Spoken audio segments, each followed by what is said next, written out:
Hey there, everybody, and welcome to this video on 13 ways we can do better. I'm your host, Dr. Elise Snipes. Now, before we get started, please click that subscribe and the bell right next to it to be notified every time we put out a new video. We often hear people say that we need to do better as a society, but what does that actually mean?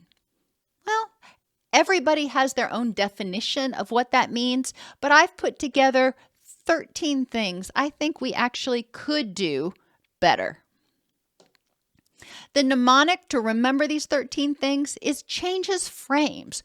We're reframing things. Instead of going through the current framework that we're using, we do need to change. The first one, C, stands for compassion and empathy. Instead of being so judgy all the time, we really need to have more compassion and empathy for one another.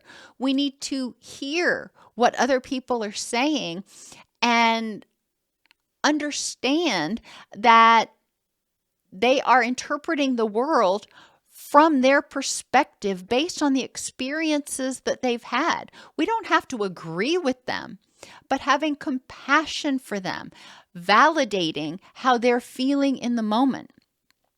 And having compassion and empathy with ourselves is also important.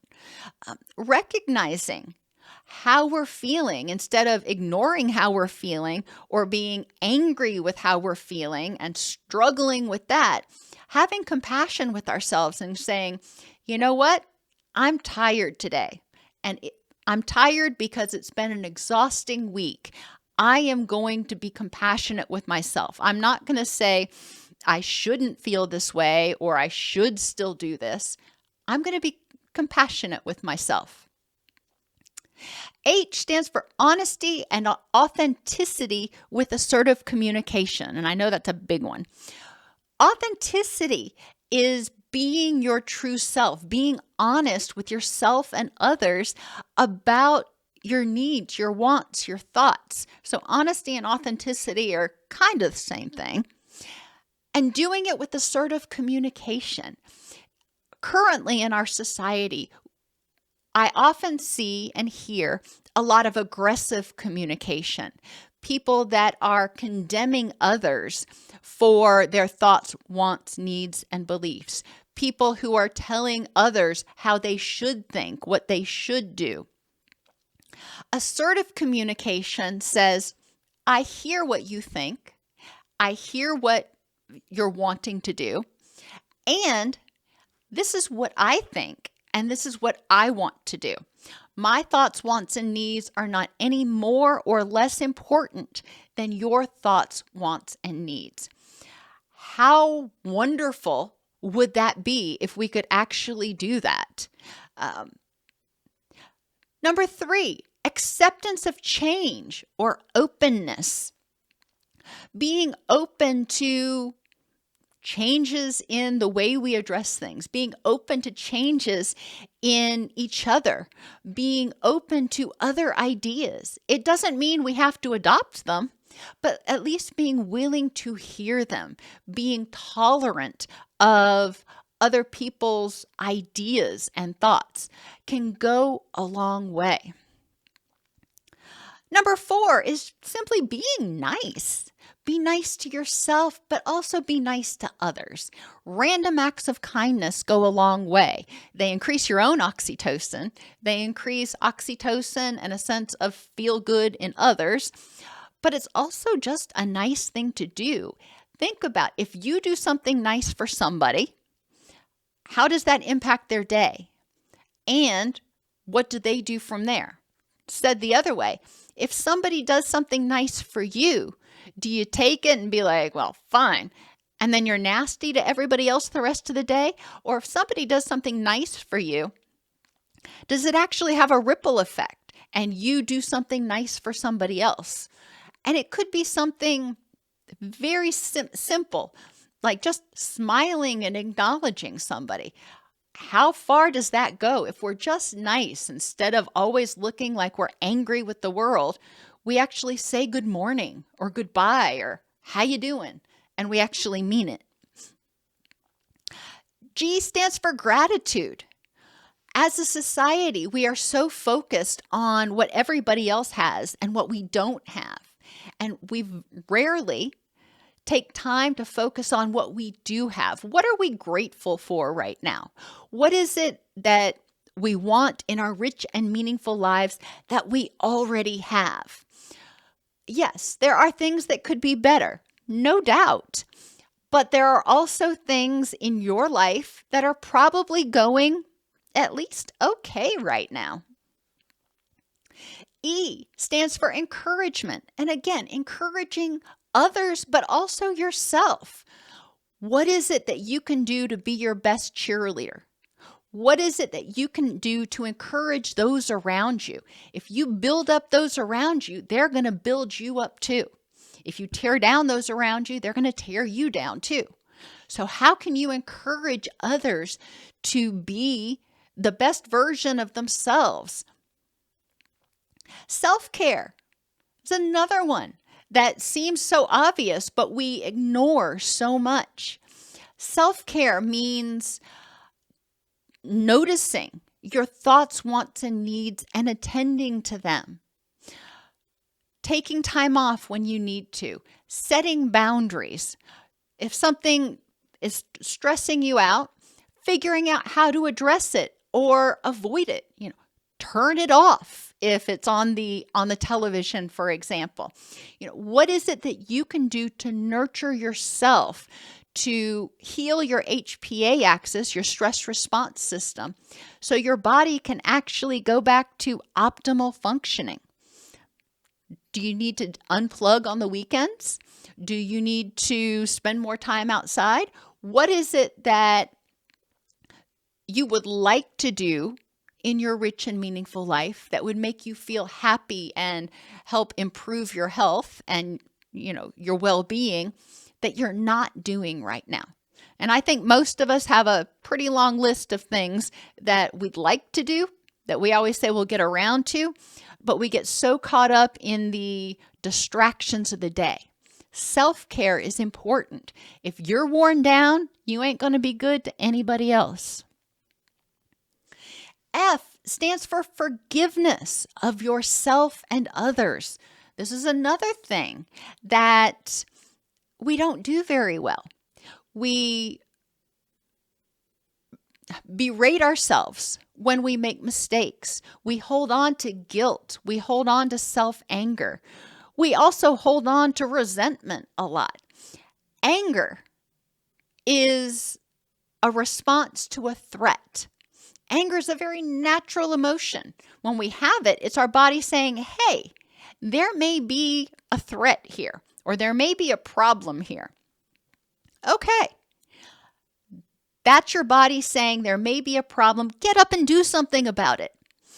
When we hold on to anger, when we hold on to resentment, when we stew in it, when we nurture it, it drains our energy. Think about marinating meat. If you take meat and you marinate it in hot sauce for 4 days, guess what? It's going to take on the flavor of that hot sauce. If you marinate meat in a sweet sauce or ginger or something, it's going to take on the flavor of that.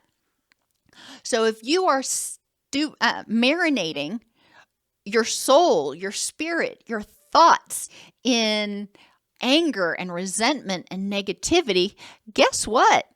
What is that going to do to your flavor? What you bring to the world, what people taste when they experience you? Probably not what you want. Forgiveness can help you present yourself and in a way that you want other people to experience you and in a way you want to experience yourself. Do you want to look in the mirror and always be angry with yourself or feeling guilty about something? Forgiving yourself goes a long way. Forgiveness means saying, I am no longer going to hold a grudge or give energy to whatever it is that happened, whatever I did wrong or didn't do, or this other person did wrong or didn't do. It's happened. It's over. It's unfortunate. I don't like it. I'm going to learn from it so it doesn't happen again. I'm going to use my energy to learn, but I'm not going to continue to tie up my energy being angry about it. Responsibility. Oh my gosh. No excuses and stopping the blame game. One of my first mentors had a saying that when you point at somebody else, you've got 3 fingers pointing back at you. What part did you have in it? Yes, the other person or persons probably had a part in it too, but what part did you have in it? What part could you control and what part was out of your control? Stop making excuses for behaviors, for things that you do. Acknowledge them. Learn from them. Address them. If they're good behaviors, then nurture them. Take responsibility for the good stuff too. But stop blaming others and saying, you made me do this. They may have done something that triggered anger or anxiety, but you chose your behaviors. Just saying. Apologize. When you've done wrong, apologize. And that kind of goes along with taking responsibility. You take responsibility for something and then you say, if you did something wrong, say, I'm sorry. And sometimes that means apologizing to yourself, saying, self, I am sorry I've been so horrible to you lately. Apologize and mean it. That means saying, I recognize I did wrong. I apologize for it. Please forgive me. And I will do better. I will quit creating a threat. Imagine how that goes. Oftentimes, we see people who apologize, or we think people who apologize might be weak.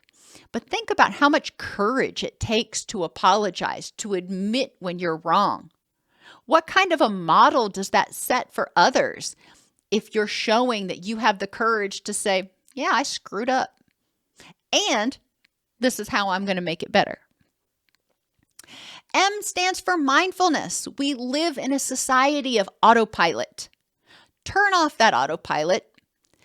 Live mindfully. That means living in the moment, noticing what's happening non-judgmentally right now. What are my thoughts, wants, feelings, needs? What's going on around me? Noticing and living in the moment. Otherwise, you miss the moment. If you're living in the future or in the past, you miss what's going on right now. So being mindful. E stands for educate yourself. And this kind of goes along with acceptance and openness to change. But educate yourself about what's going on. Life is changing. The world is changing. It's always changing.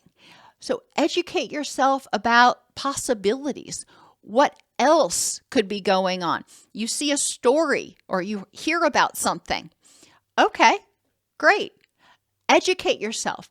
Are you getting the whole story, or are there other potential things to consider? Listen to other people. Educate yourself about the other perspectives in order to get a fuller understanding of what's going on. How would it feel? How might things change if we did a better job of educating ourselves about other people's perspectives so we could have more empathy, so we could have more compassion? And finally, synergize. This doesn't have to be a world of competition. We all have different skills, tools, and abilities. Instead of being angry because you don't have this skill, be grateful for the skills that you do have, and then work with people who have skills that complement yours. Just because you're not good at something doesn't mean that you and this other person, that you need to be jealous of this other person. It means that you probably have skills they don't. So instead of trying to learn their stuff, use your strengths to work together and create something that's, even more beneficial. It's a whole lot more time efficient if everybody focuses on what they do best and we work together, we synergize to create the whole. There is a lot in this, and I encourage you to think about taking one of these things each week. I know there's 13, but one of these things each month even. And over 2023, focus on improving these things in your life. So in January, for example, try to be more compassionate and empathetic with yourself as well as with the people in your life. See how that changes things. See what it does for you. And then in February, work on honesty and on authenticity and assertive communication. By the end of 2023, look back and think, based on the changes that I've made, am I doing better? Am I a better version of myself now than I was 12 months ago? And how has it impacted my immediate universe, the people and things that are right around me? Because of my changes, has it had a ripple effect? My guess is the answer is going to be yes. Help us continue our mission of making practical tools available to everyone. Support the channel at docsnipes.com/donate. Become a paid member at docsnipes.com/YouTube. Or purchase a super thanks on videos that are particularly helpful. By turning off autopilot, we can become more self-aware and more effective at interpreting and responding to situations in the present context. Building each other up instead of tearing each other down, we can improve people's sense of safety and empowerment. So as I said, pick one of the 13 strategies to practice each week or each month until they become habits, and then reflect on how those changes impacted your life and whether they helped you do better.